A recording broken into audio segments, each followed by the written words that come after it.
حضرت موکل بن یسار رضی اللہ عنہ سے روایت ہے کہ ایک شخص نبی صلی اللہ علیہ وآلہ وسلم کی خدمت میں آیا اور کہا، مجھے ایک عورت ملی ہے جو عمدہ حسب اور حسن و جمال والی ہے، مگر اس کے اولاد نہیں ہوتی، تو کیا میں اس سے شادی کر لوں؟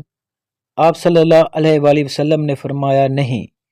پھر وہ دوبارہ آیا تو آپ صلی اللہ علیہ وآلہ وسلم نے منع فرما دیا۔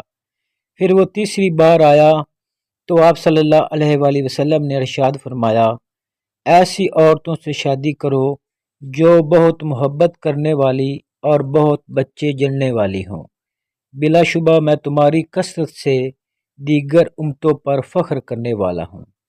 حضرت ابو ہریرہ رضی اللہ عنہ سے روایت ہے کہ نبی صلی اللہ علیہ وآلہ وسلم نے فرمایا، عورتوں سے 4 باتوں کی بنا پر نکاح کیا جاتا ہے: اس کے مال، حسب و نسب اور حسن و جمال، اور اس کے دین کی بنا پر۔ پس تو دیندار کو اختیار کر، تیرے ہاتھ خواہ کلود ہوں۔